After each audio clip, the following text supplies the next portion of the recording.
Hola a todos, todas, ¿cómo están? Soy Belén Berry, soy docente en la Universidad de Palermo, en la carrera de Diseño de Indumentaria, en la materia Taller de Moda 4.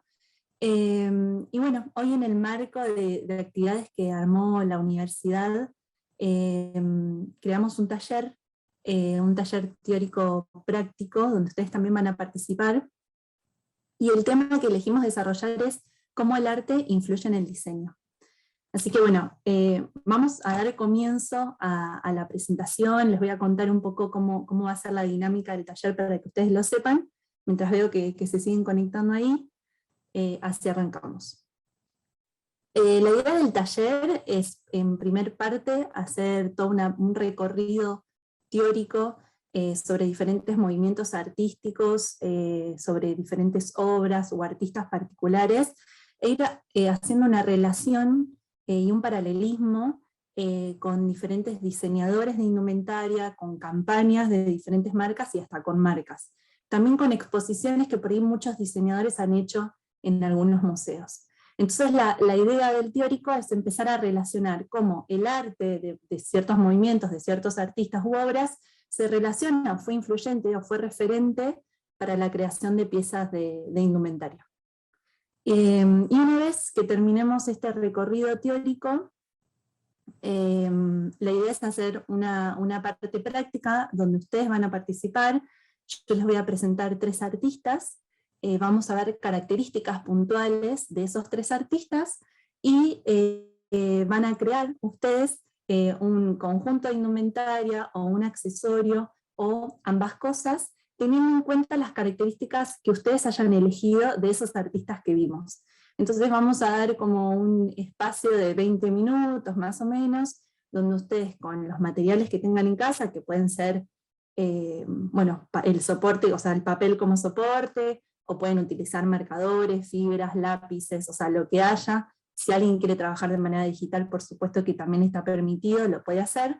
Y a través de esos materiales van a crear ustedes una pieza de indumentaria o un accesorio.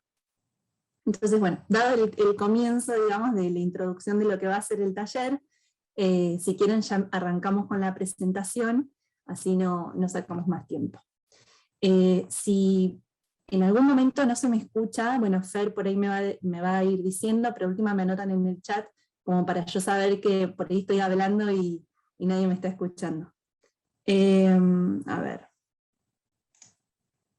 Voy a compartir. Bien, se ve bien, ¿no? O sea, simplemente que en el chat... Perfecto. ¿Sí? Perfecto. Yo voy a sacar la cámara un segundo en este momento de la presentación, después me vuelvo a conectar. Esperen que tomo agua, ¿ok?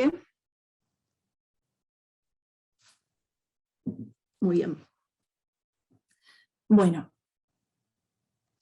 La pregunta del taller, que es el título, que es ¿cómo el arte influye en el diseño?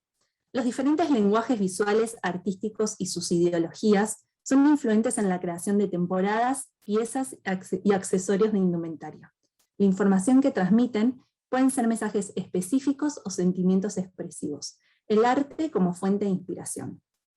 Entonces, como les dije, la dinámica de la presentación es la siguiente. Yo les voy mostrando obras concretas, artistas o movimientos artísticos, y todo el tiempo los vamos a ir relacionando, haciendo un paralelismo con diseñadores, marcas o campañas de indumentaria.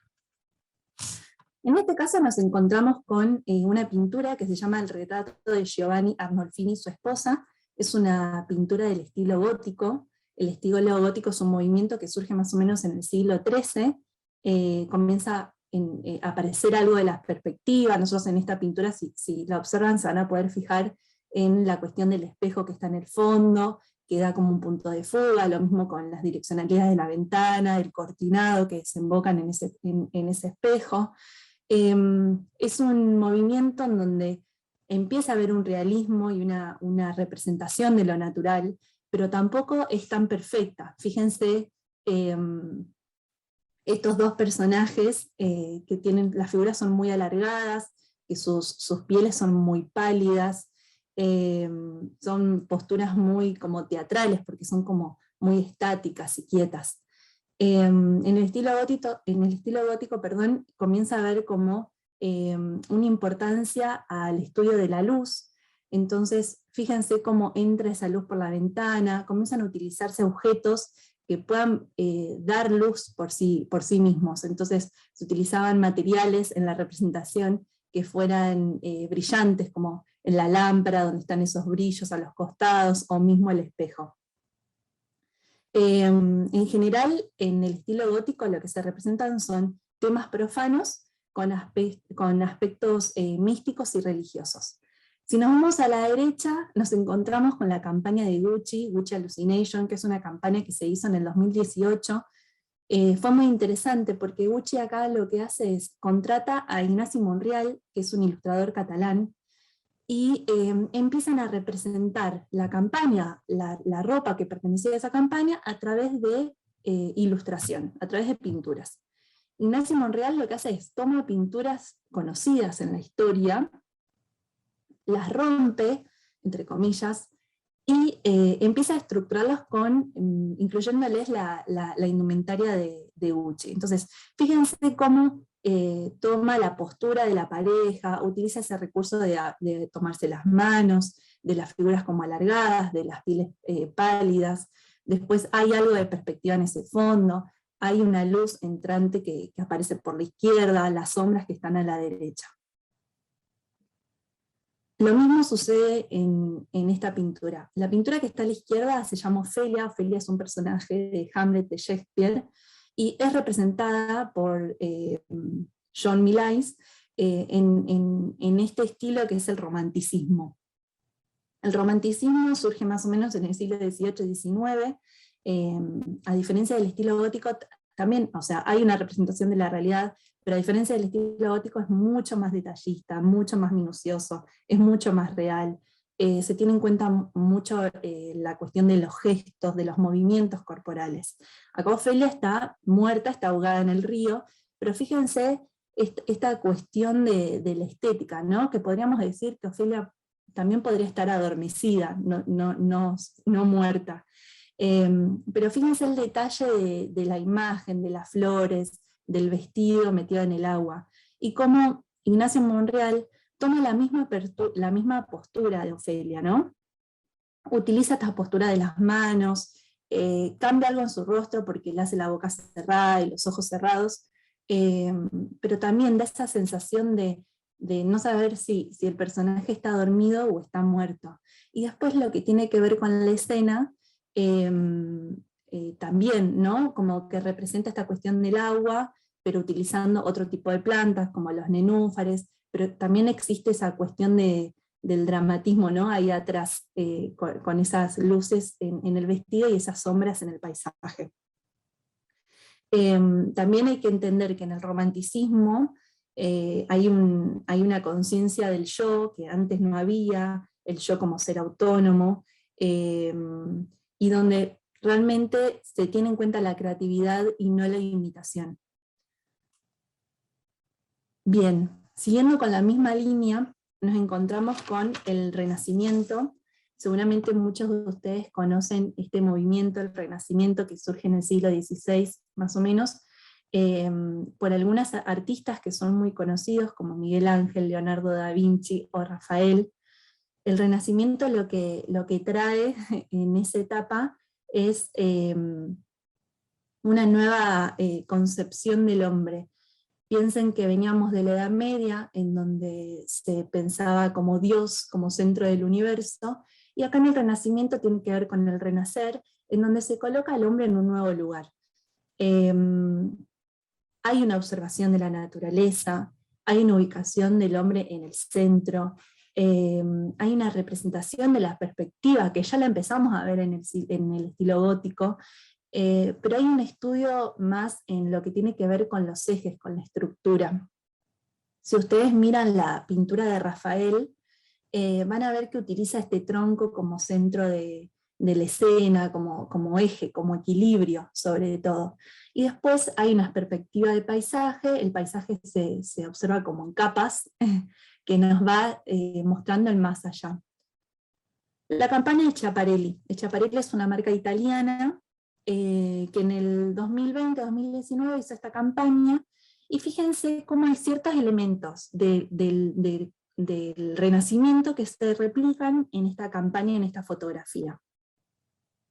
Tenemos también el tronco como eje principal, como centro de la foto, el tronco de manera horizontal, donde también vamos mostrando como las diferentes direcciones de la fotografía.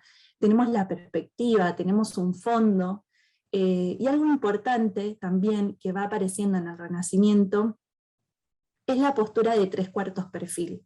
¿Esto qué quiere decir? Que el personaje no está de frente, no está del todo de frente, tampoco está del todo de perfil, sino que se empieza a utilizar este de 3/4 perfil. Y fíjense como en la campaña de Schiaparelli también sucede lo mismo, esta modelo en 3/4 perfil. Si nos vamos a la otra imagen, también es una pintura de Rafael, se llama La Virgen del Prado, esto que les decía de las estructuras, ¿no? Si nosotros unimos las puntas de la Virgen, nos encontramos con un triángulo como estructura. También la Virgen en 3/4 perfil, fíjense ese fondo, esa perspectiva, ese fondo en capas, ¿no? Cómo ese paisaje se va viendo de a poco. Y lo mismo sucede con Schiaparelli. Esto de la modelo en 3/4 perfil, de la perspectiva del paisaje en capas, y algo que también no les había comentado, que también es importante y que es algo que también se está viendo en la campaña, es que en el Renacimiento se empieza a utilizar la técnica del esfumato.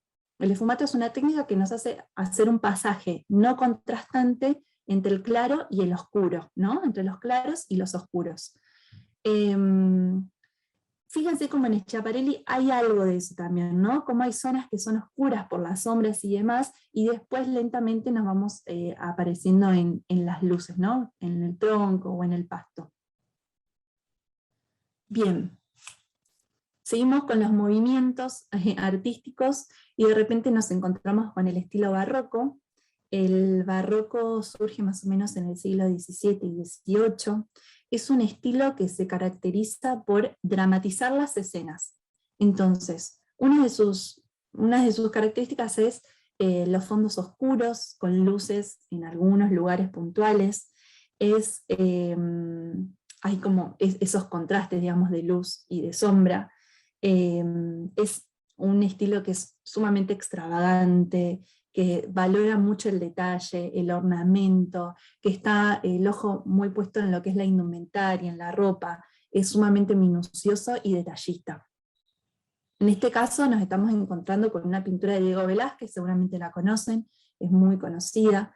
También se trabaja con las perspectivas. Si nosotros seguimos la línea de los cuadros que están a los costados, todas las líneas van a desembocar en la puerta que está en el fondo.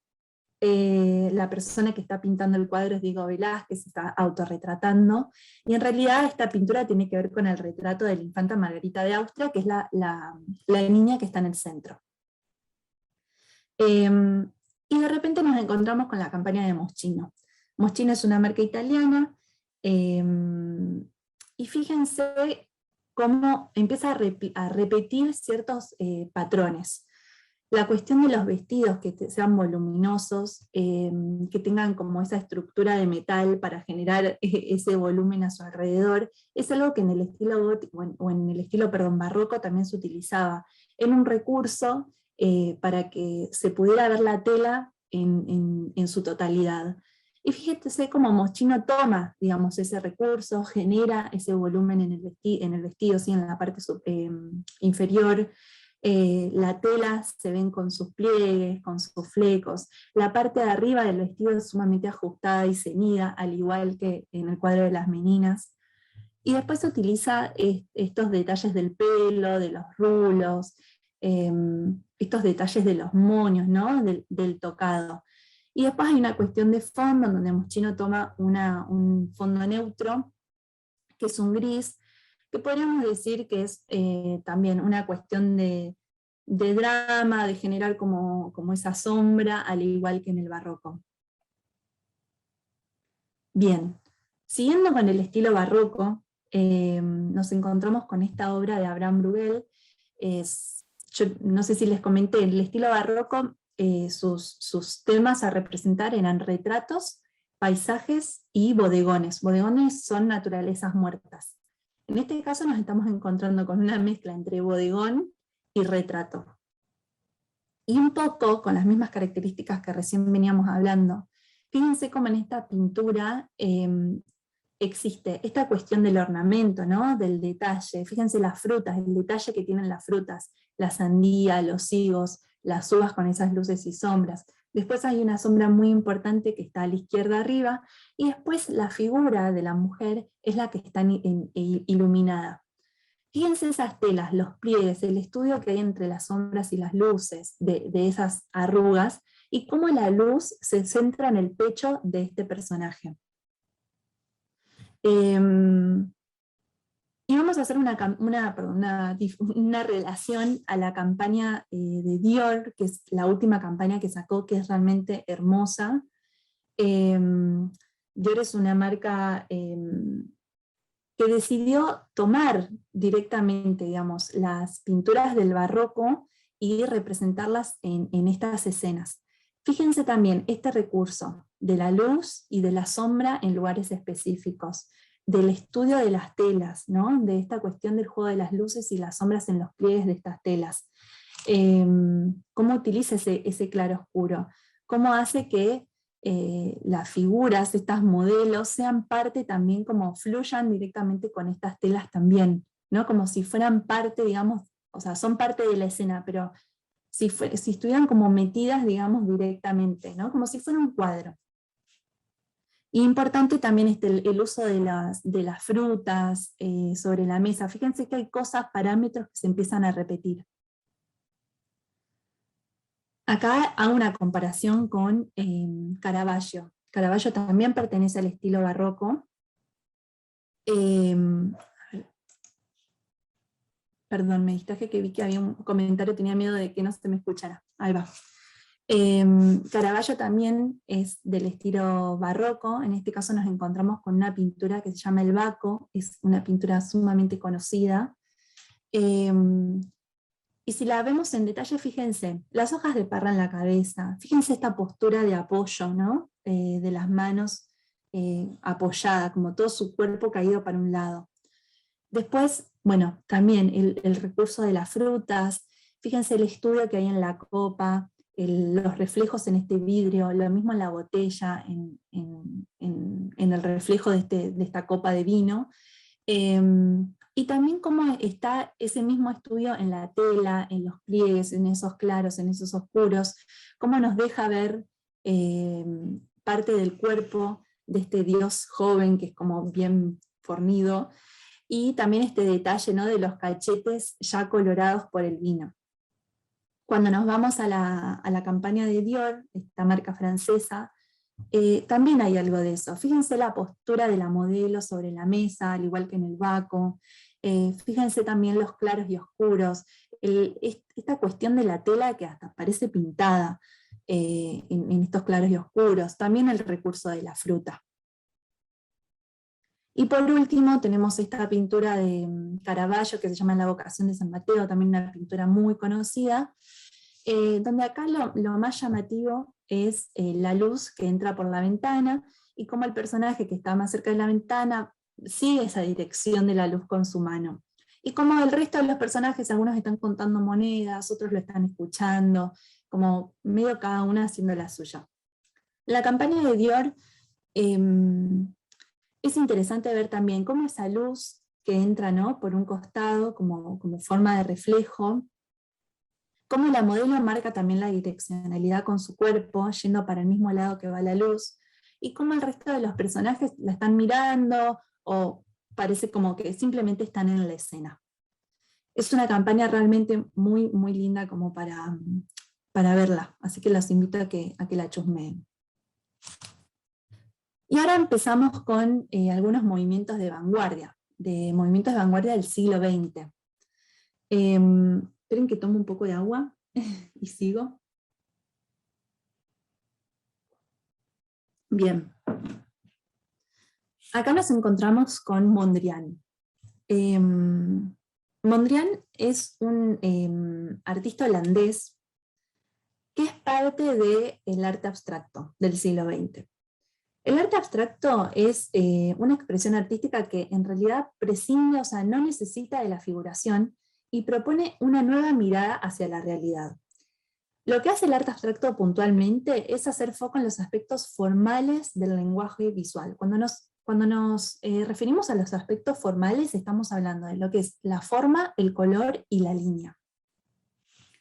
Pero Mondrian, dentro del arte abstracto, funda el neoplasticismo. El neoplasticismo es una corriente dentro del arte abstracto, en donde también, o por supuesto, hace foco en los aspectos formales del lenguaje visual, como la forma, la línea y el color, pero utiliza pocos colores, en general son los colores primarios, el rojo, el azul y el amarillo, colores neutros, como el blanco, el negro y el gris. Genera un equilibrio y un orden en sus obras, y hay como un planteamiento mucho más racional. Y tampoco existe la simetría, o sea, son pinturas asimétricas. En este caso, yo les puse como ejemplo esta fotografía de Harper's Bazaar, en donde realmente lo que hace Harper's Bazaar es toma la obra de Mondrian directamente. Mondrian se lo conoce, seguramente lo conocen porque era se lo llamaba como el pintor de los cuadrados de colores. Bueno, toma Harper's a Mondrian y lo replica en el maquillaje y en la decoración de estas uñas. Fíjense lo importante en el uso del color, de las líneas, cómo empiezan a replicar ciertas obras en diferentes partes del cuerpo, el cuerpo como soporte, ¿no?, de obras. Acá también tenemos otra pintura de Mondrian. Mondrian utilizaba mucho el blanco como fondo de soporte, y después trabajaba por encima. Y nos encontramos con Francesco Bandini, que es un italiano. Es un artista multidisciplinar, porque él es diseñador de indumentaria, pero también era arquitecto. Entonces él en su trabajo realiza o labura con estos diferentes lenguajes, ¿no? Labura con el lenguaje del arte, de la escultura, de la pintura, pero también del diseño y la arquitectura. Esto que les decía recién, el cuerpo como soporte, fíjense cómo toma la pintura de Mondrian y de repente la transforma en este cuerpo, toma el cuerpo como soporte y medio como que trabaja en indumentaria como si fuera como una estructura, como una arquitectura, ¿no? Cómo él también va fusionando estos diferentes lenguajes con los que labura. Bien. Ahora estamos con Kandinsky, seguramente lo conozcan. Kandinsky era un artista ruso. Él posee algunas características del arte abstracto. Recuerden lo que dijimos del arte abstracto, que trabaja con las cuestiones más formales del lenguaje visual, como la forma, el color y la línea, pero además le suma algunas características del expresionismo. Cuando hablamos del expresionismo, nos centramos en esta cuestión de poder mostrar y expresar los sentimientos. Hay una deformación de la realidad en el expresionismo, y las representaciones son mucho más subjetivas, más allá de que sean abstractas. Fíjense esto, ¿no? Si lo comparamos con el neoplasticismo de Mondrian, qué diferente que es Kandinsky, más allá de que ambos estén dentro del arte abstracto. El uso del color, la cuestión de la línea negra, la cuestión de las formas, hay otro tipo de formas, los colores planos, que Mondrian también tiene, pero acá rompe un poco con esta cuestión solo del uso de los colores primarios y va a las tonalidades intermedias. Nos encontramos con la marca 2.2, es una marca de Nueva Delhi, y es una marca que su idea es generar indumentaria para diferentes personas, con diferentes formas, con diferentes tamaños y sin género. Me pareció interesante ver cómo algunos elementos de las obras de Kandinsky se reflejan en los bordados de esta chaqueta. Esto que les decía, ¿no? De la composición de las diferentes formas, de utilizar las líneas negras, de los bordados planos, de cómo las formas también se van poniendo, digamos, unas con otras, perdón, y se van pisando, cómo con la totalidad de estos elementos se va armando la composición. Bien, y acá entramos en otro terreno. Les voy a mostrar un poco de esta campaña de Moschino, que es muy interesante.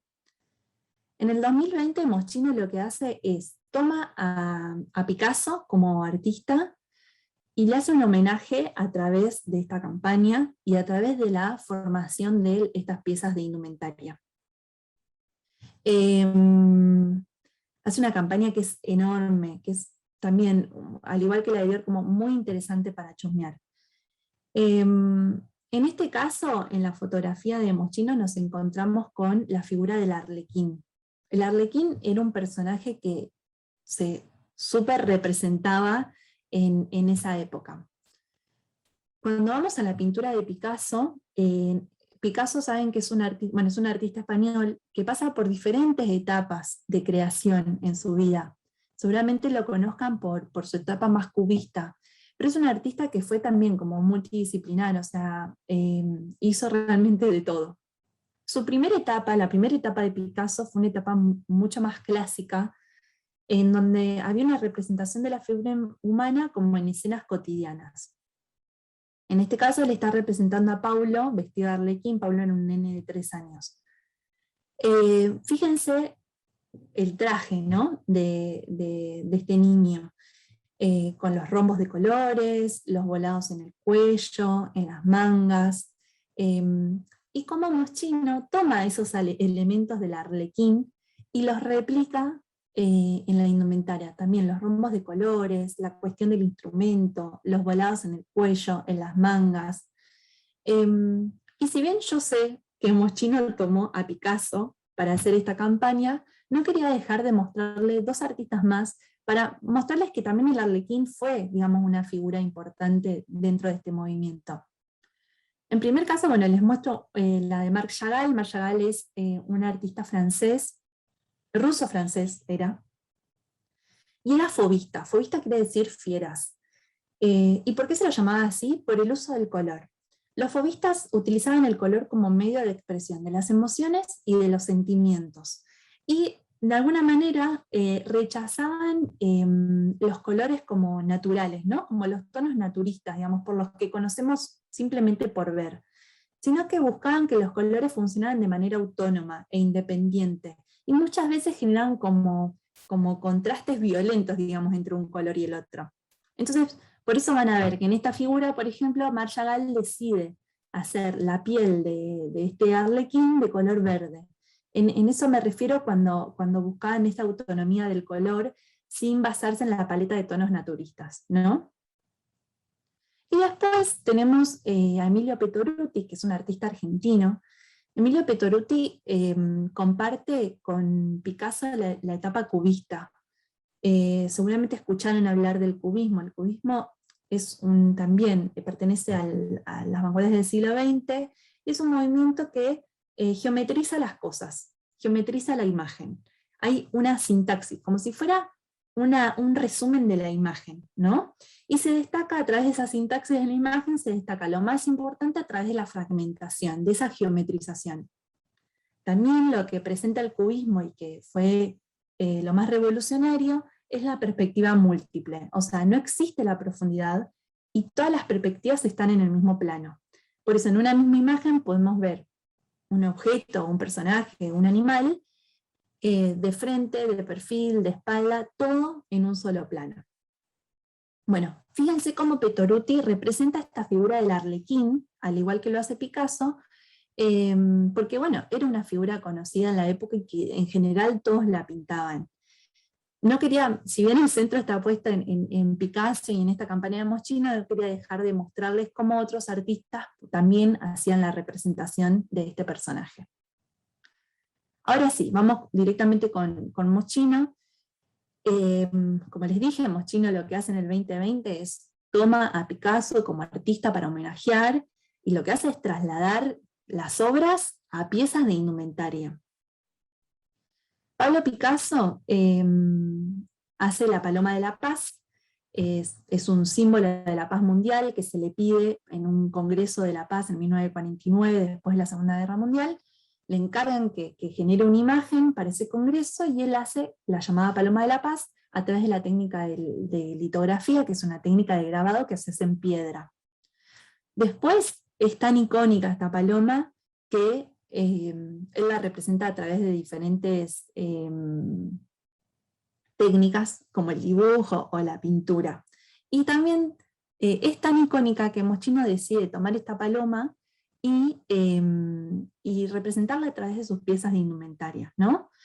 Fíjense cómo los hombros de repente se transformaron en las alas de la paloma, cómo utilizan esa transparencia y ese tul en la cabeza, hasta los zapatos tienen el detalle de la paloma, de la aleta, en línea negra. También el vestido en el medio tiene como ese detalle bordado de las alas. Después está esta serie conocida de Picasso que se llama Tauromaquia. Picasso era fanático por las corridas de toros, por los toros y los toreros, y la va representando en su vida de diferentes maneras. Lo hace mediante la técnica de grabado, lo hace mediante el cubismo, lo hace simplemente a través, como si fuera no el cubismo, pero una especie mucho más abstracta, con planos de color y formas que nos dan la sensación del toro y del torero. Hay algo que se replica en estas imágenes más allá de sus diferencias en la representación, pero es el uso del color, el blanco, el negro, el amarillo, el rojo. En la de arriba aparece algo de verde y aparece algo de azul. Y fíjense cómo Moschino toma esta serie de la tauromaquia y toma las diferentes también representaciones, ¿no? Hay trajes o hay estas prendas que son mucho más cubistas, en donde hay mucho más como aristas y líneas bien marcadas, otras más onduladas, y otras en donde el foco está puesta en la estampa de la indumentaria y no tanto en su morfología. Pero es muy interesante ver cómo se trasladan ciertas formas de una pintura a la morfología de una prenda ubicada en un cuerpo. Y después, por supuesto, también el segundo paso es cómo empezamos a independizar ciertos elementos, como el color, o como elementos básicos, como lo es la línea, o como son los puntos, para generar la estampa, ¿no? y textura visual en estas prendas. Utilizan algunos elementos, como por ejemplo los cuernos del toro, para ubicarlo como careta, como tocado. Hay algunas prendas, como por ejemplo una cartera que también tiene los cuernos del toro. Fíjense el detalle de abajo de los zapatos, las fajas del torero. Y después, bueno, está esta estampa medio hasta flamenca, española, de los firuletes, de las líneas negras y amarillas, el uso del color, cómo repite el color, el amarillo, el verde, el azul, el rojo, el negro. Y en este caso, seguimos con esta misma campaña de Moschino, pero me parecía importante mostrarles lo mismo que sucedió con el arlequín. Acá tenemos una imagen de Moschino en donde hay una pieza de indumentaria que seguramente tiene que ver con una pintura cubista de Picasso, y lo digo por el uso de estas líneas tan marcadas en sus mangas, ¿no?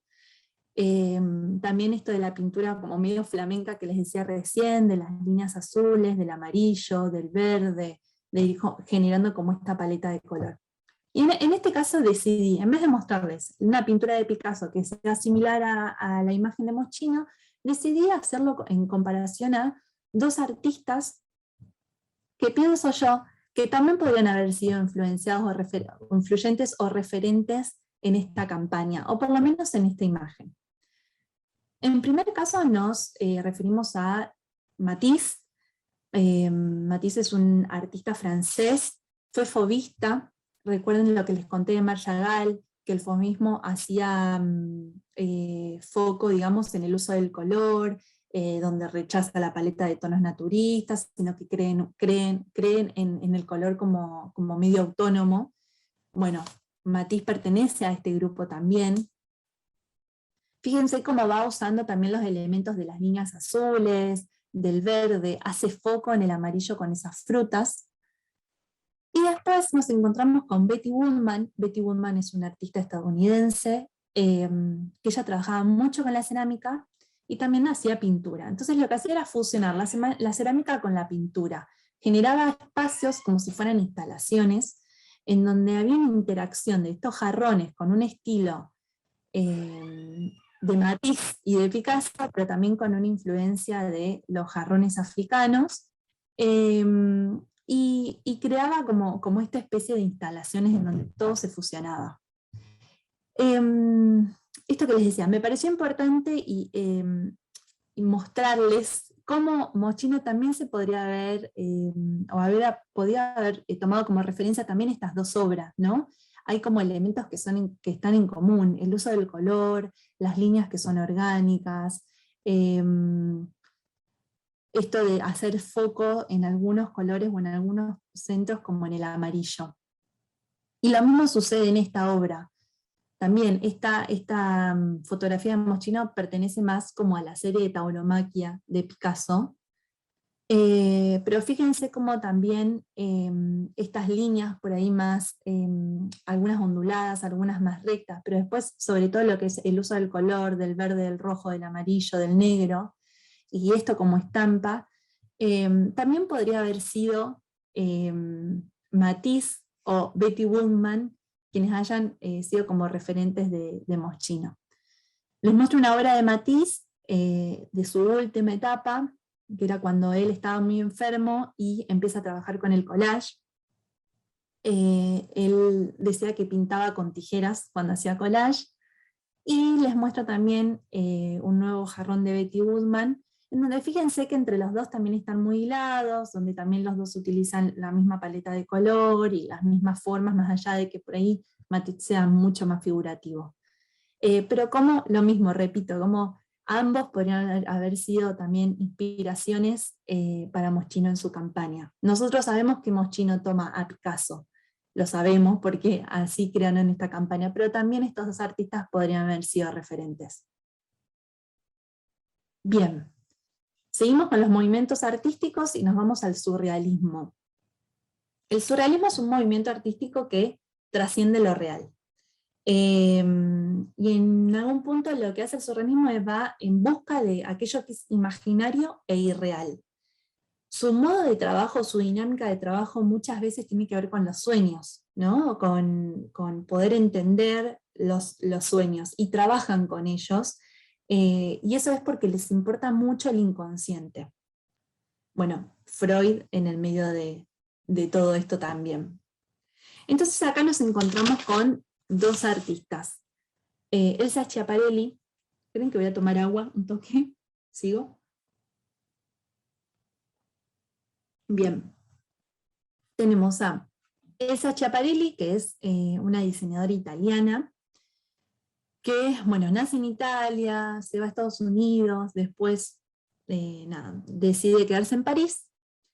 Es muy conocida por crear el primer mono femenino, como monoprenda femenino, por crear la falda pantalón y por hacer ropa deportiva para mujeres.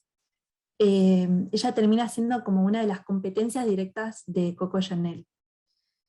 Y algo importante de esa Schiaparelli es que introduce el fucsia y el turquesa en la indumentaria femenina, que hasta el momento no se veía.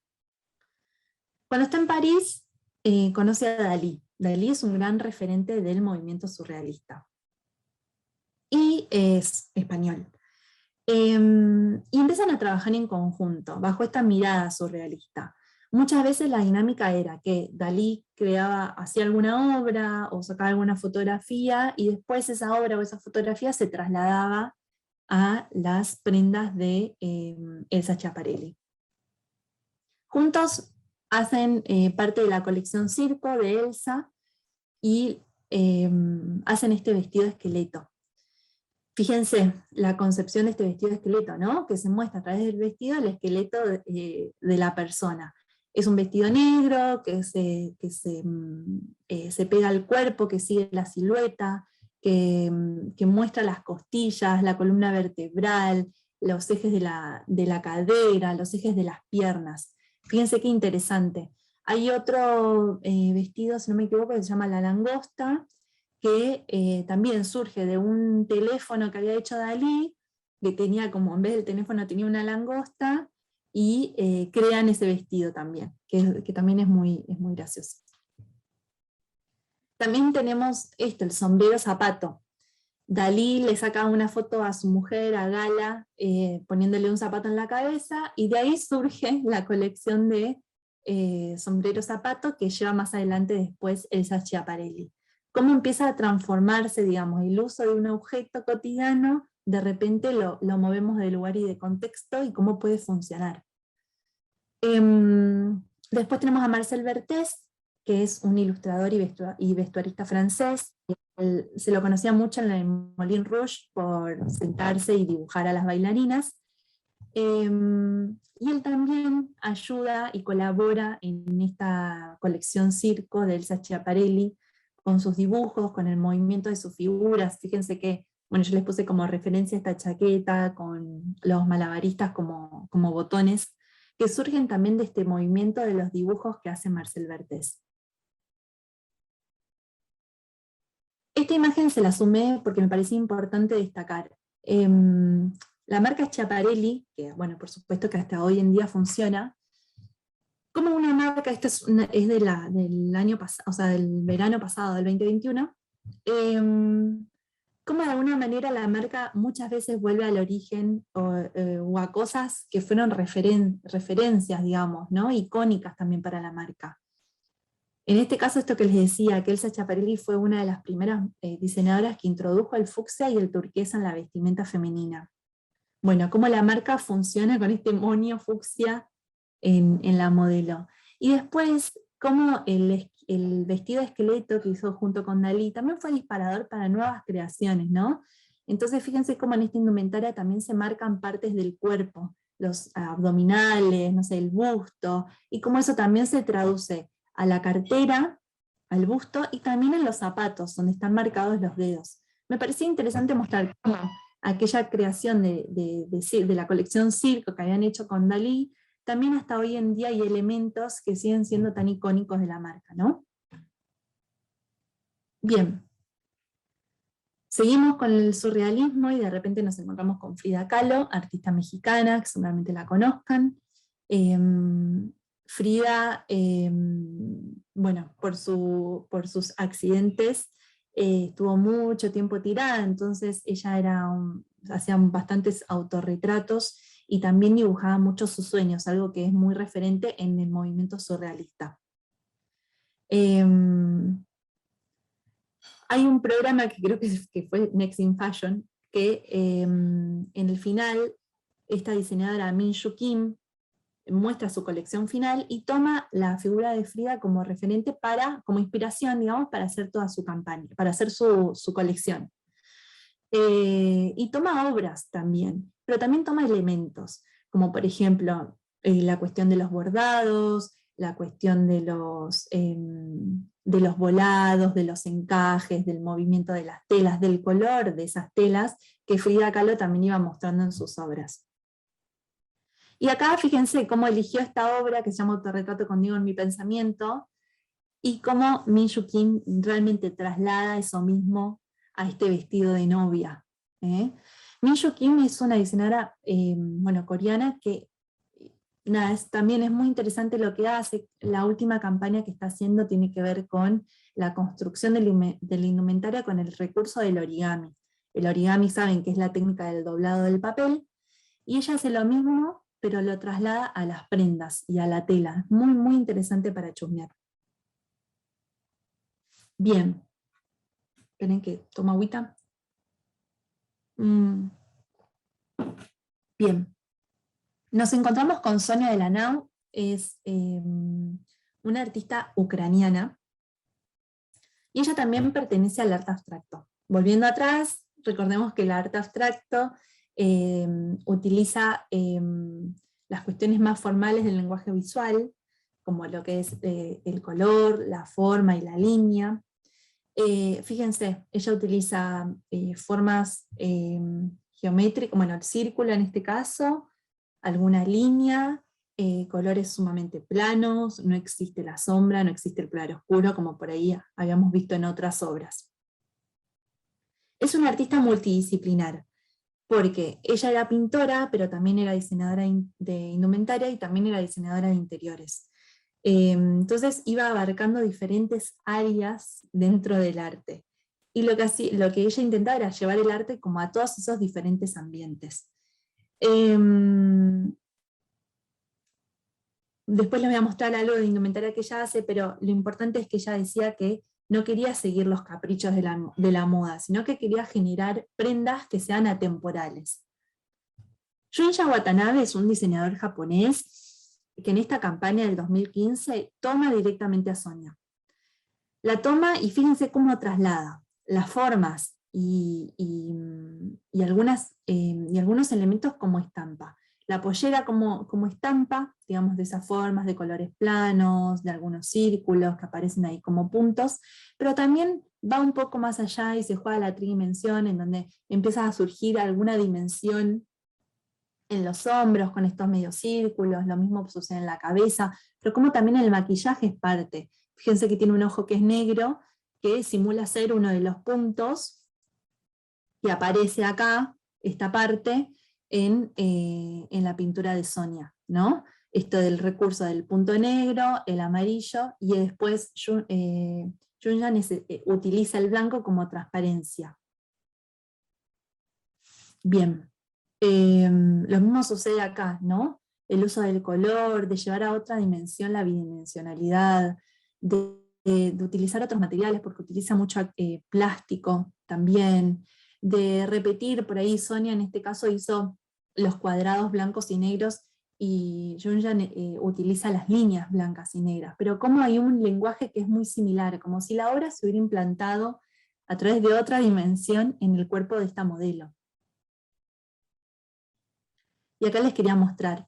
Fíjense que Sonia hace, les decía, es diseñadora de indumentaria, entonces a través de este arte abstracto con el que ella trabaja como un movimiento, crea estos figurines con esto del lenguaje formal, del color, de los planos, de las líneas, y va creando estas piezas de indumentaria, las mete como en una espacialidad, las incluye en una espacialidad, y después las hace de manera real. Recuerden eso que ella decía, ¿no? Que cree en la ropa, en la moda, no como moda caprichosa, sino como atemporal, ¿sí? Que no ocupa solo un tiempo y una espacialidad, sino que puede ocupar varias.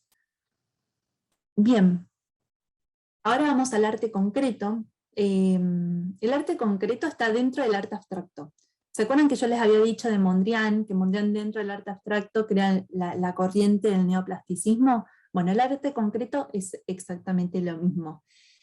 También emplea formas geométricas y desarrolla un sistema objetivo de composición. Es objetivo.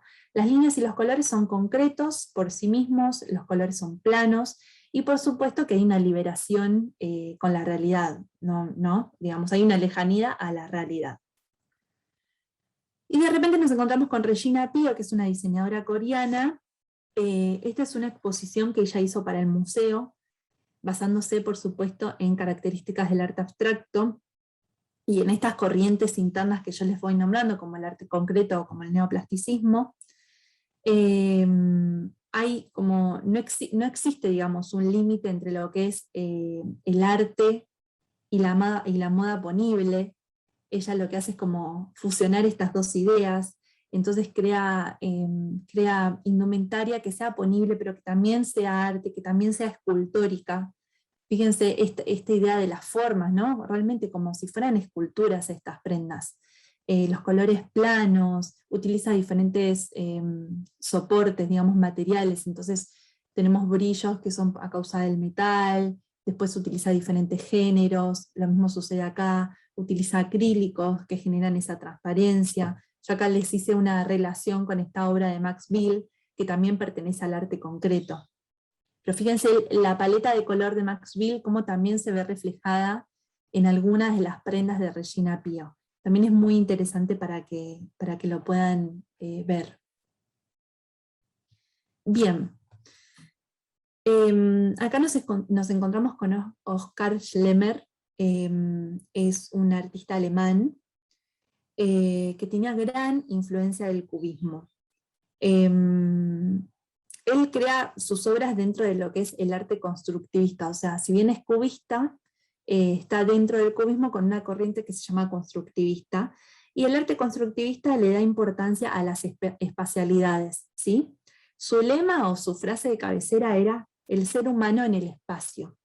Él era un artista también multidisciplinar, porque era escultor, era pintor, era coreógrafo, vestuarista y escenógrafo. Y eso lo llevó a generar obras, no solo pinturas, sino obras como por ejemplo una que fue sus más famosas, que se llama el Ballet Tríada, que era una danza con escenografía, donde él se encargó de hacer todo, o sea, la coreografía, el vestuario y la escenografía.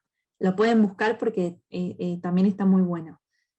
Sonia Bianchi es una vestuarista italiana que ella en las entrevistas dice que a ella no le interesaba ser diseñadora de indumentaria, que le gustaba la cuestión de ser vestuarista, ¿no? Para actores o bailarines, pero que cuando conoció la obra de Oskar Schlemmer, nada, se decidió por el vestuario, porque fue un antes y un después. Fíjense cómo ella utiliza esta cuestión, ¿no? del cubismo también, de estas líneas tan marcadas, de esta fragmentación, ¿no? Que decíamos antes de la geometrización de las formas, bueno, como esta fragmentación en las formas de la indumentaria.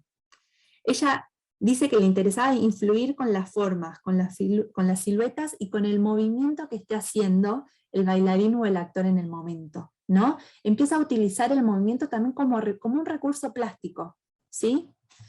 Entonces, bueno, esto también de las líneas, del plano blanco, negro, que yo acá hago un paralelismo con el op art. El op art es un arte óptico. Surge en Estados Unidos, es por supuesto mucho más visual, y es un estilo de arte que hace uso de la ilusión óptica. Por supuesto también son pinturas mucho más abstractas, se usa mucho el blanco y negro, y generan todo el tiempo esa impresión del movimiento. ¿Viste lo que yo les decía recién? De que Sonia empieza a trabajar con el movimiento como parte del lenguaje formal, ¿no? De una obra.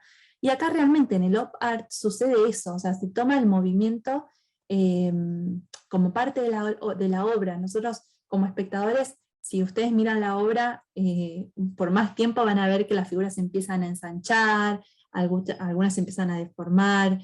Si nosotros tenemos la obra enfrente, seguramente van a ver que empieza a generarse un movimiento, si ustedes se empiezan a mover, van a empezar a ver el movimiento desde diferentes puntos de vista.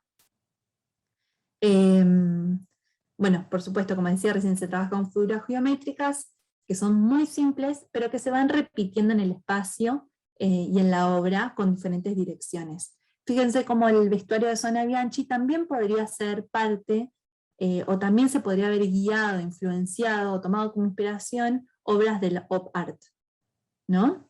Acá tenemos una obra de Julian Stanczak, que también pertenece al op art, y esto que les decía, ¿no? Como a veces empiezan a tomarse las líneas como recurso, como elemento básico, empieza a tomar diferentes direcciones.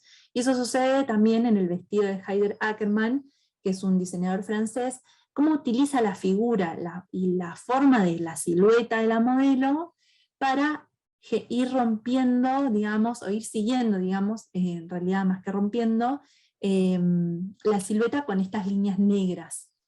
La relación del op art también en el color, en el uso del blanco y el negro. Pero también tenemos que sigue más o menos sigue con la idea del op art el arte cinético. El arte cinético nace en Francia, en París específicamente, unos años antes del op art. Y al igual que el op art, introduce el movimiento como elemento plástico. Es muy importante en este caso. El movimiento es predominante en la obra. Son obras gráficas que también muchas veces se traducen en la escultura, como lo hizo Miró, y se basa en la idea de capturar diferentes formas de percepción, diferentes formas de ver la obra, de percepción, de percibirla, de sentirla, pero en tiempo real, en un momento, ¿no? En el momento en que la estoy mirando. Y bueno, también esto mismo, ¿no? Utilizamos el movimiento como recurso plástico. Vamos a la campaña de Issei Miyake, que es un diseñador japonés. Él dice que no toma la vestimenta, no toma la vestimenta solo como ropa, sino como una arquitectura, en donde el cuerpo y la indumentaria se fusionan, no se pueden concebir como cosas separadas. Fíjense cómo él también, ¿no?, trabaja con esta cuestión del movimiento en la indumentaria y en ese cuerpo, en esto de tomar el cuerpo y la indumentaria como una cosa, en donde el movimiento del cuerpo genera ese movimiento en la tela y en el género, que además visualmente esa tela y ese género también contiene líneas que para el espectador también se están moviendo, ¿no? Utiliza estos recursos plásticos muy básicos como las líneas a 2 colores o a 3 colores, y como el género también, el género como tela, también va generando como estos movimientos intrínsecos, más allá del movimiento de la modelo para caminar. Yo acá les puse en el arte cinético 2 artistas que son argentinos, Fabián Burgos y Julio Leparc, que seguramente lo conozcan porque bueno, hay varias obras de él en varias partes. Bien, pasamos al movimiento futurista. El movimiento futurista, la idea es romper un poco con el pasado, exalta la belleza del movimiento, un poco lo que decía el arte cinético, pero sobre todo le da mucha importancia a la velocidad, como que estaban muy interesados en la cuestión de la velocidad, de las nuevas tecnologías, de los autos. Entonces lo que hacen es utilizan digamos, la forma y el color para generar esos ritmos, ¿no? Esa velocidad de la que ellos hablan. Tienen un gran interés en la cuestión oculta, en lo oculto, y siempre está ligado muy a la fantasía y a lo irracional.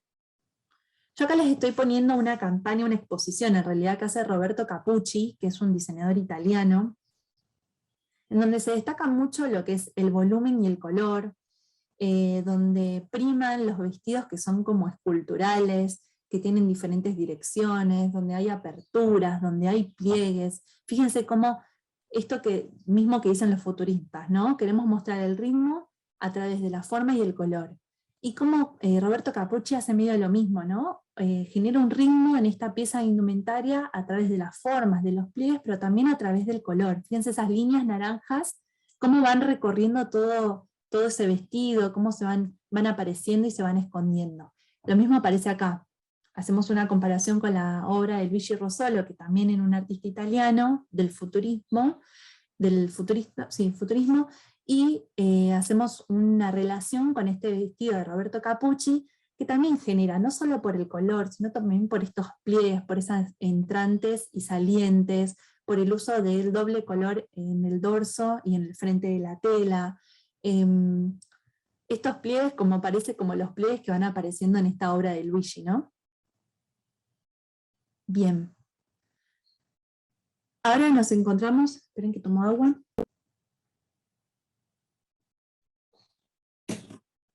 Bien, nos encontramos con este movimiento que se llama Superflat.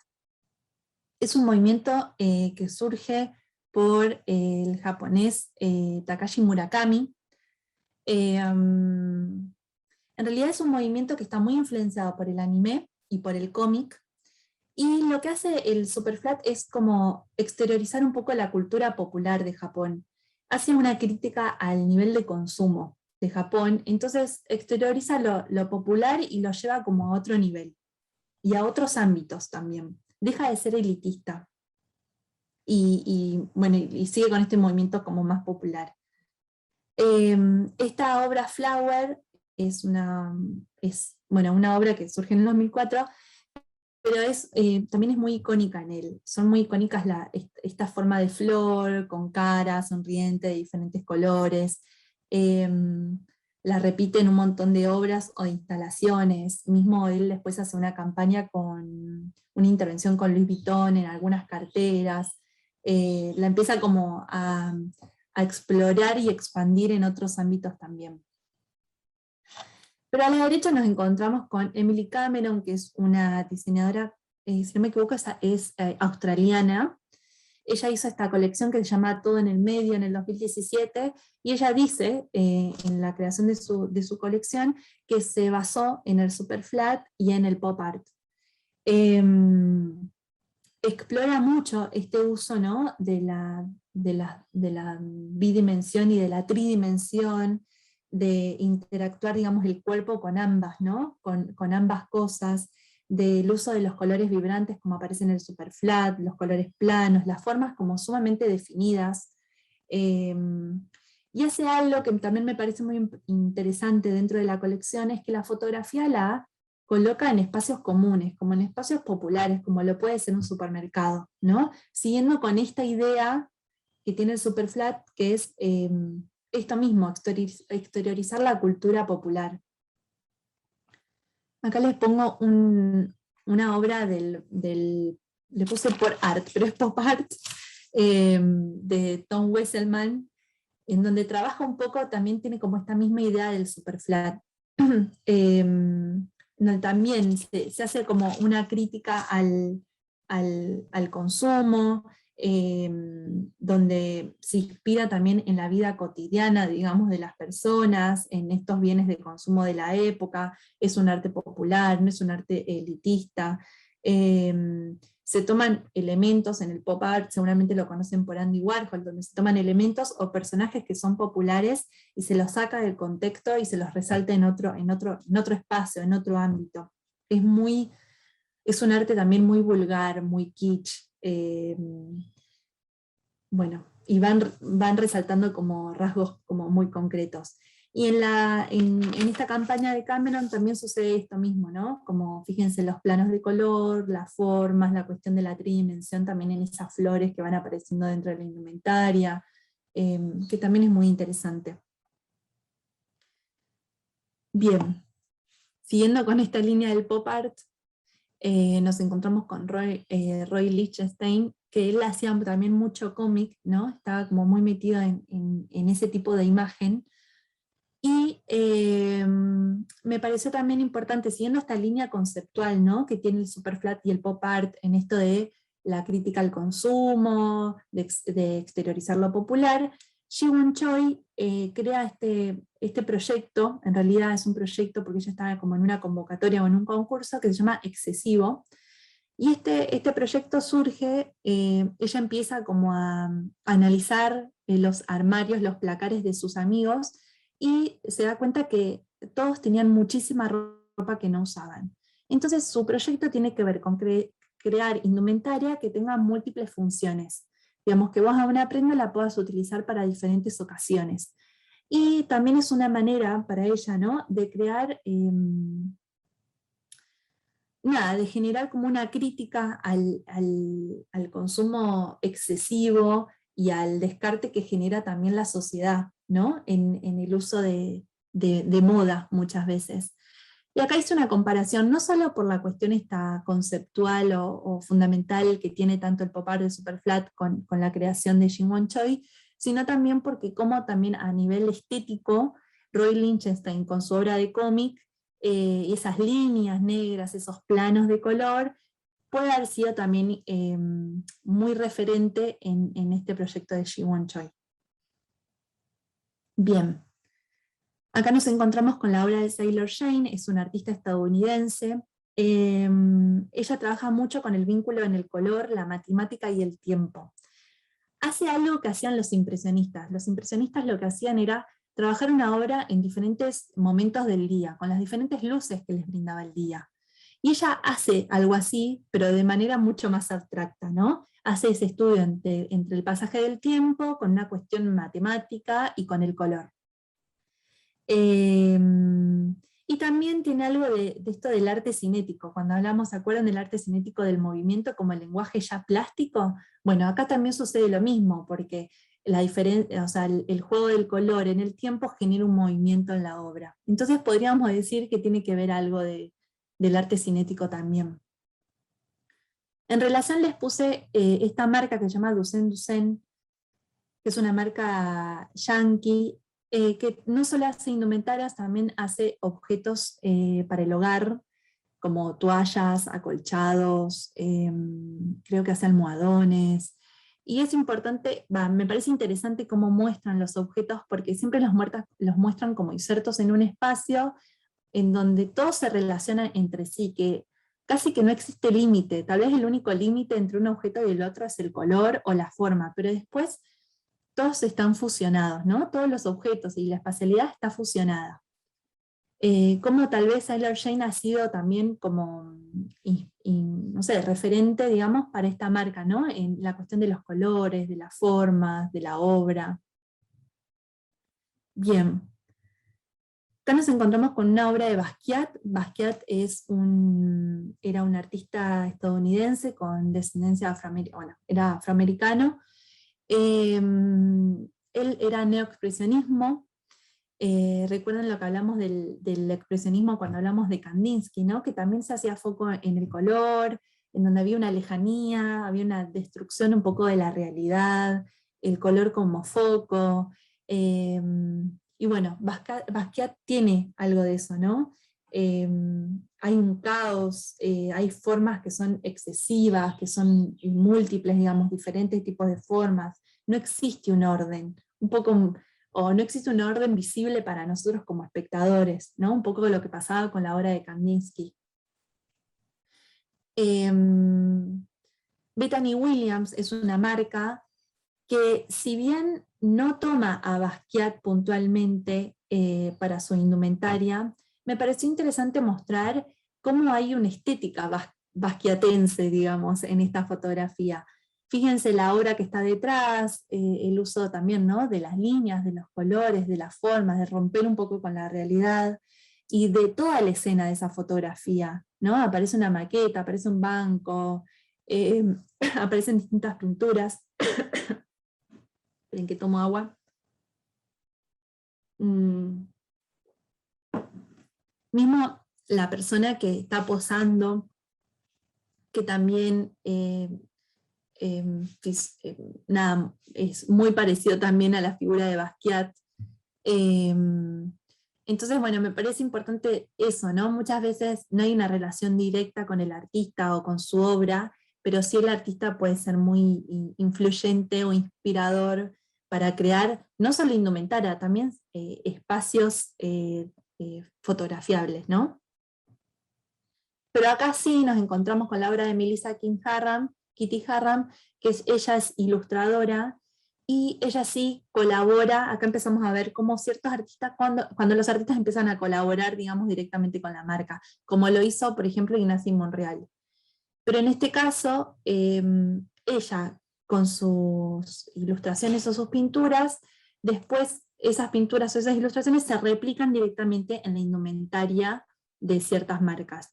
Acá lo que sucede es que se toma una ilustración o una pintura y no se pone tal cual en la indumentaria, no se estampa tal cual, sino que se toman los elementos o las formas de manera autónoma, independiente, y esos elementos después se transforman como parte de indumentaria. Acá sucede lo mismo. No es que esta pintura se estampó directamente sobre la prenda, sino que se tomaron ciertos elementos y se plasmaron en la ropa, ¿no? Pero acá sucede algo que es similar, pero bueno, es un poco lo que veníamos hablando. Nicasio Torres, que es pintor e ilustrador catalán, él hace obra, pinta, y la marca Crisia Robustela lo que hace es toma directamente la obra de Nicasio y la estampa en las prendas, ¿sí? Acá no hay una independización de los elementos se ven como formas autónomas y después se crea una nueva estampa. No, acá directamente se toma la pintura y se estampa en la tela. Lo mismo sucede acá. Alex Israel es un artista estadounidense que es muy conocido por esta pintura en particular y por sus instalaciones, pero él juega mucho con esto de tener un elemento que lo voy replicando y repitiendo en diferentes tipos de obras. Pinturas, instalaciones, y acá sucedió lo mismo. O sea, Louis Vuitton lo que hace es toma la obra de Alex Israel y la implanta en su cartera, y le implantan su acolchado. O sea, es la obra salida de un cuadro puesto en un objeto. Seguimos con Louis Vuitton. En un momento sacó en el 2019 esta colección de carteras que tenía que ver con el movimiento impresionista. Entonces tomó obras como Monet, los nenúfares de Monet, o el campo de trigo de Van Gogh, y lo que hace directamente Louis Vuitton es toma la pintura y la inyecta en su objeto, ¿no? En la cartera. O sea, tal cual como viene, no hay una modificación. Y por último, me pareció interesante mostrar estos dos ejemplos, el de Marta Minujín y el de Yayoi Kusama. En realidad ellas son artistas, su foco está puesto en las performances, en ambas, y en la pintura, y en las instalaciones. Y eso es por donde ellas primero se basan, ¿no? Pero cómo después empiezan también por fuera de sus pinturas, de sus performances o de sus instalaciones, ellas comienzan a hacer un foco con un juego, ¿no? Como una cuestión lúdica con su indumentaria.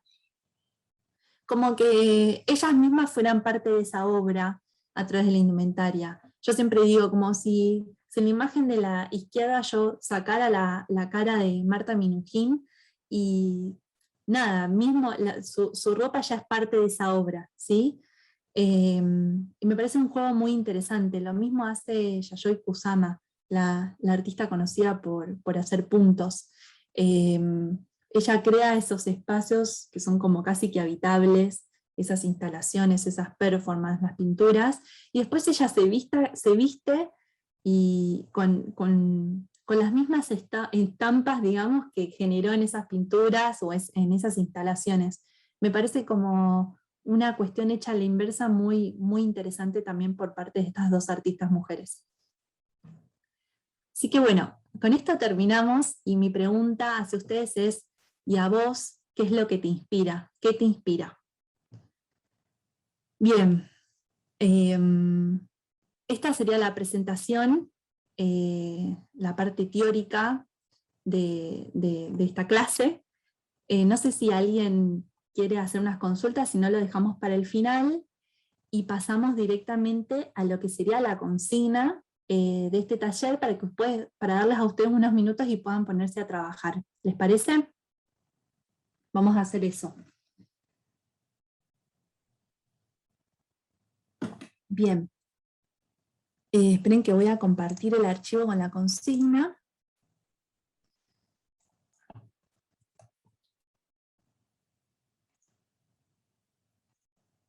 Ahí va. Bien, como les decía al principio de la clase, bueno, a ver, lo leo. Dice, te invito a que observes los siguientes 3 artistas, conozcas las características de sus obras y te animes a crear una pieza de indumentaria o un accesorio, o ambas cosas, respetando las particularidades del artista que elijas. También puede que elijas características de los 3 artistas y eso también es válido. Observa cómo las formas se pueden traducir en morfologías de una prenda, las texturas como estampas, o simplemente el uso de ciertos elementos básicos como el color. No hay reglas ni modos, anímate a dibujar con lo que tengas, con lápices, con marcadores, con microfibras, de manera digital o con pinturas. Entonces la idea básicamente es un poco como lo que fuimos viendo en la teórica, ¿sí? Les voy a presentar 3 artistas, vamos a ver ciertas características de esos artistas y van a ser como, si quieren puede ser una prenda indumentaria, pueden hacer un accesorio, pueden hacer un figurino, o sea, lo que ustedes quieran, tomando como referencia esas características. Recuerden esto que dice acá, ¿no? Cómo una forma se puede transformar en una morfología de una prenda, cómo una textura se puede transformar en una estampa, cómo las líneas pueden dar direccionalidades a esas prendas también, ¿sí? O a la creación de un objeto nuevo. Pueden trabajar esto mismo, pueden trabajar de manera manual, trabajan en una hoja, después le sacan foto y lo compartimos para ver qué es lo que hicieron, o pueden trabajar de manera digital y también ahora les explico bien cómo hacemos para mandarlo. Les voy a presentar 3 artistas. Jeff Koons, que es un artista yankee, Les puse acá 3 obras como que para que tengan de referencia porque les pueden servir para la creación. Y características generales. Utiliza colores brillantes, usa diversos usos de materiales. Bueno, acá en este caso hay plastilina, hay plástico, hay espejo pulido, hay formas onduladas y en volumen. Toma elementos conocidos y con los que nos hemos relacionado y los presenta en grandes escalas como obra. Claro, como por ejemplo el perro balloon, o sea, el perro globo, es un elemento que es muy conocido, pero él lo presenta como obra, ¿no? Entonces, fíjense cómo son las formas bien onduladas, grandes, trabajan mucho con esta cuestión medio del exceso, lo brillante, ¿no? Fíjense estos moños en el perro. Bien. Otra artista es Joan Greenbaum, que también es yankee. Ella tiene un gran manejo del color, utiliza mucho los opuestos complementarios, como es, por ejemplo, el verde y el rojo, el naranja y el azul, el amarillo y el violeta, lo vamos a ver como en algunos sectores de la obra. Hay formas orgánicas en composiciones, si bien son geométricas, hay formas orgánicas, hay planos de color, existe la línea que puede ser modulada, como dice acá, cuando es una línea modulada hay diferenciación en el grosor, no es como continua, ¿sí? En grosor. Y no existen elementos que reconozcamos a simple vista, ya son elementos, son composiciones geométricas, ¿sí? Lo puse porque en este no existen elementos que reconozcan a simple vista, a diferencia de Jeff Koons, que en realidad son elementos que en general conocemos, ¿no? Y por último les puse una obra de Larry Sachs, que es abstracto también, pero es mucho más minimalista, crea como pequeñas paletas de color, a diferencia de Joan Greenbaum, que por ahí el color realmente existe. Acá hay como paletas mucho más chicas de color, hay formas geométricas y yuxtapuestas, hace una especie de collage en pintura. Entonces, para dar esa sensación de collage, utiliza como los bordes que son más contrastantes, más duros, los colores son puros, los planos en general tienen como rebordes blancos como para dar esa sensación de recorte del papel y que fue pegado como se hace en el collage. Entonces la idea es que ustedes tomen las características que quieran de un artista o de 2 artistas o de los 3 artistas, como ustedes quieran, y que puedan hacer una bajada al papel, con lápices, con microfibras o de manera digital. Yo también participé, hice mi ejemplo, en donde dije, bueno, voy a elegir el perro de Jeff Koons, entonces con eso lo utilicé como ese volumen para hacer las mangas de este personaje. Después utilicé el moño de la serpiente, y después utilicé la obra de Joan Greenbaum con ese movimiento para generar estampa en la parte de abajo del personaje. Y después seguí con esta especie de volumen, tanto en el pelo como en el rostro, bueno, con el mismo color también en los zapatos, en el movimiento, porque creo que también hay mucho movimiento en esta obra de Joan Greenbaum, que también genera ese movimiento. Fíjense, les puse a propósito la imagen de la cerámica para que vean este movimiento y este recorrido que hace en esta obra. Bien, ¿se entendió entonces la consigna? ¿Alguien, no sé si hay alguna duda por las dudas? De última, creo que lo pueden escribir en el chat si tienen dudas puntualmente de la consigna. Y si no, bueno, la idea es que arranquen ahora, que elijan un soporte, que puede ser una hoja o lo que tengan, no es que lo que haya, lápices, marcadores, microfibras, pintura, lo que quieran. Van a tener más o menos 20 minutos, vamos a poner, son las 11:20 hasta las 12 menos 20, si les parece. No se sientan presionados que tiene que ser algo perfecto, simplemente pueden hacer bocetos. Buenísimo que se entendió.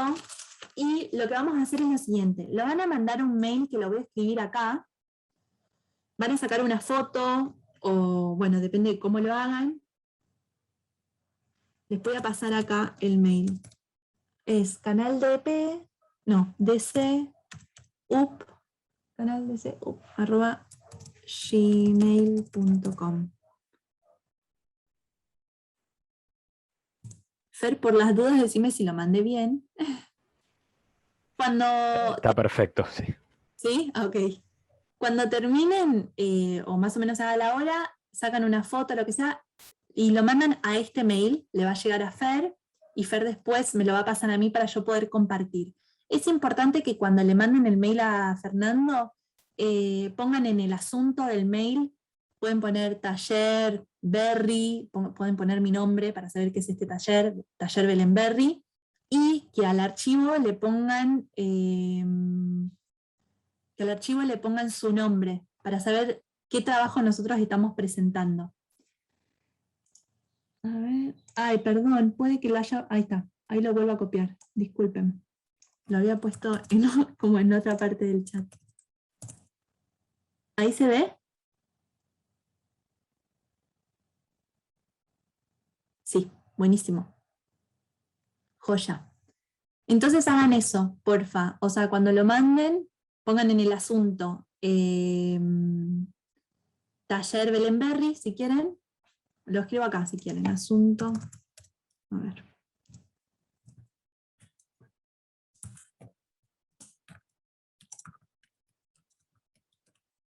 Y no se olviden de a los archivos ponerles el nombre de ustedes para saber quién lo está mandando, quién lo mandó. ¿Les parece? Entonces hacemos hasta las 12 menos 20, más o menos. A medida que Fer va pasando, va recibiendo, me va pasando a mí y voy mostrando. Bueno, cualquier duda me van preguntando en el chat. Ay, sí, por supuesto, perdón, las voy a dejar compartidas.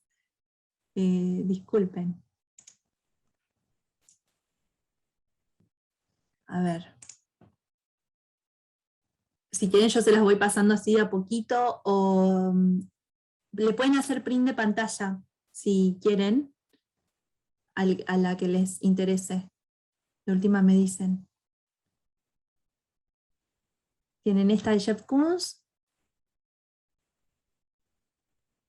Joan.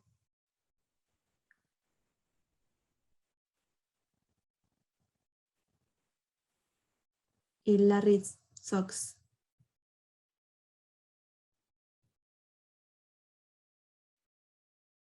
Si no, lo que puedo hacer es, mientras ustedes hacen, de ponérselos en una sola lámina. Perdón que eso, a ver. Bueno, bien, ahí veo que, gracias Fer, en la medida que vayan, no es que el trabajo tiene que estar del todo terminado, pero en la medida que ya vayan resolviendo, pueden sacar fotos y mandar al mail que acá Fer volvió a copiar, con el asunto del mail y el nombre de ustedes en el archivo. Si una vez que lo mandan nos pueden poner en el chat que ya lo mandaron. Buenísimo, gracias. Buenísimo. Ahora cuando Fer lo reciba me lo envía y lo vamos compartiendo. Muchas gracias. Belu, voy a esperar un ratito, así llegan varios y te mando todos juntos, ¿te parece? Dale. Gracias, Fer. En el mientras tanto, si alguien tiene alguna consulta o algún comentario sobre la presentación y demás, quiera compartirla, por supuesto que es bienvenida también. Bien, ¿el resto cómo está? Ya que quedan 15 minutos del taller como para saber si y poder compartir los archivos y todo. Manden lo que tengan. Está bueno como compartir, obviamente que es un trabajo que tiene otro proceso y demás, pero me parecía que estaba bueno como una cuestión lúdica y práctica del taller que lo podamos hacer. En todo caso, también a ustedes les queda para seguir avanzando si les interesa, lo pueden avanzar también ustedes por su cuenta. Pero bueno, me parece interesante también poder compartirlo. ¿El resto va bien? ¿Tienen alguna consulta? ¿Lo están mandando? Lo pueden escribir en el chat para saber el estado. Si alguien tiene alguna consulta con respecto al taller, nada, quiere consultar o hacer algún comentario sobre cómo les pareció la charla, y demás, obviamente que también lo puede compartir en el chat, ¿sí? Que es el medio que tenemos como para relacionarnos y poder leer los comentarios. Bueno, a ver si podemos empezar a ver si podemos compartir algo de lo que están haciendo.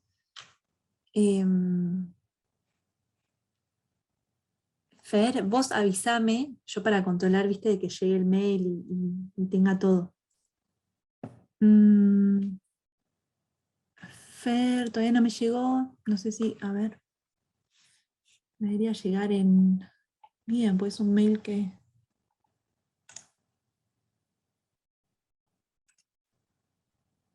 Ah, mira, había llegado a spam. Bien, ven que los voy a descargar. Dani, conozco la técnica de coprint, es muy, muy linda. Y sí, y es así. La naturaleza también es un espacio de inspiración, sobre todo cuando trabajas con la naturaleza para crear, la utilizas como medio. Así que, bueno, también está buenísimo. Bueno, a ver.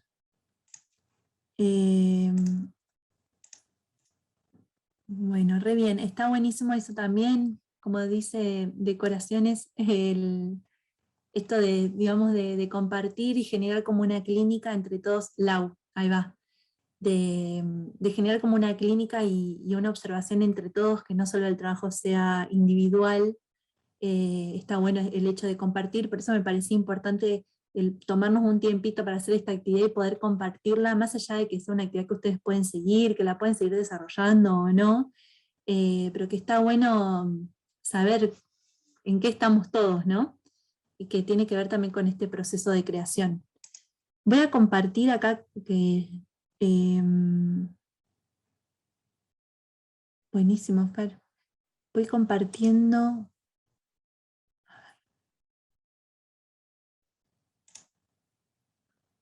Bien. Lo que tengo hasta acá... Miren que me ha llegado todo spam, rarísimo. ¿Sí? Bien. Bien. Bueno, comparto lo que tengo hasta ahora.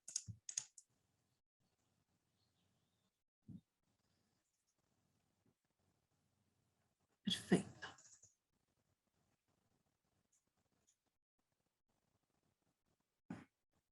Bien. Bueno, yo voy a compartir, este es el trabajo de Alfonsina. Esperen que dejo de compartir acá.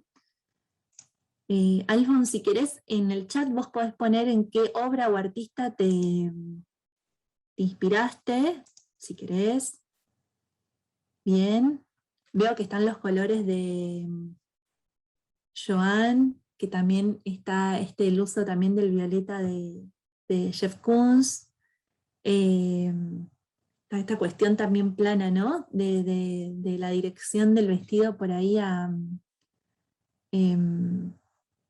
al otro artista que ahora no me sale el nombre. Esperen. A Larry Sox, ahí va. A ver, esperen que... Bien. Muy bien, Alfon, muchas gracias. Está buenísimo que hayas laburado con lápices. Avanzaste un montón por el tiempo que fue. Súper bien. Muchas gracias. Vamos a compartir ahora. Ivonne.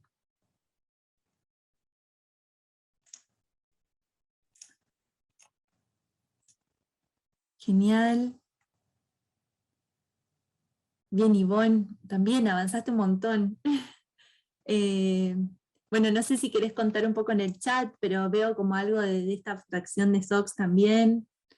Esta cuestión de la línea, de la paleta, ahí va, de la paleta acotada. Bien, muy bien. Hay como una muy buena lectura de los artistas. Muy bien, muchas gracias.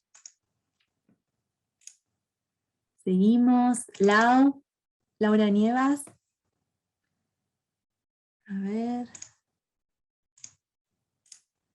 Viene ahí con este movimiento. Muy bien, Lau. Está buenísimo cuando también a veces nos alejamos de lo que tiene que ver con la indumentaria y podemos generar objetos que pueden ser accesorios, pero también puede ser otro tipo de objetos, ¿no? Objetos, acuérdense de estos diseñadores multidisciplinares que yo les fui nombrando, que no solo se centraban en la indumentaria, sino que también iban llevando el arte como a diferentes ambientes. Está muy bien. Me encanta. Buenísimo ese movimiento, este juego de movimiento. Bien, Ivo, esto de los comentarios que me estás dejando en el chat voy leyendo también a la par. Está perfecto. Está buenísimo elegir la paleta de color. Siempre pueden ser diferentes características, tipo la morfología, el movimiento, la paleta de color, elementos que puedan servirles a ustedes como estampa. Las ideas son dispares, así que está buenísimo que se aproveche. Bien, acá estamos con Mai. Muy bien, Mai. Ese volumen me parece de Jeff Koons, que a todos nos atrapó también un poco, pero también veo que hay otros colores que seguramente tienen que ver con el resto de los artistas. Me encanta, muy bien. Esto de jugar con la morfología en las prendas también está buenísimo. Muy bien. Sigo con el último, Maciel. Genial. Esperen que lo abro. Perfecto, Mai, sí, de los cuadros minimalistas. Me encantó. Jugaste un poco con los dos, me parece, ¿no? Está buenísimo. Y acá tenemos a Maciel, que también veo como una cuestión de la creación de estampa en esta chaqueta y en este pantalón, el pantalón voluminoso también, que tiene que ver un poco con Jeff Koons, algo de Greenbaum. Vos también nos dirás, pero hay una lectura a los artistas que hemos nombrado. Está buenísimo, muy bien, muy muy bien. Me gusta esto de que también es un buen ejercicio, más allá de que el tiempo sea acotado, que ustedes puedan también tener esta reacción de a veces no tenemos tanto tiempo y quieren practicar como agarrar el lápiz, tenerse un cuaderno y poder liberarse un poco. Eso también ayuda un montón a aflojar la mano, así que está buenísimo que lo hagan. Esperen que prendo la cámara un toque, así me ven. Bueno, les agradezco un montón que hayan mandado los trabajos, quienes mandaron, quienes no mandaron también, por haber participado en la charla. Espero que les haya gustado. No sé si no recibí ninguna consulta de la charla puntualmente, pero bueno, me imagino que bueno, hay un montón de información y hay un montón de cosas por seguir explorando e investigando, así que espero de verdad que les haya servido. Y entender esto un poco, como decía, creo que era Daniela, que en este caso y en esta charla puntualmente nos centramos en lo que son los movimientos artísticos u obras o artistas particularmente, pero que también hay un montón de ambientes como la naturaleza que también son fuentes de inspiración en la creación, ¿sí? Que el proceso de creación es enorme y tenemos un montón de cosas para poder guiarnos y tomar como referente. Así que, bueno, de mi parte agradecerles un montón, gracias a Fer que estuvo ahí en el detrás, y nada, y a seguir creando. Muchas gracias. Gracias a ustedes por anotarse y participar.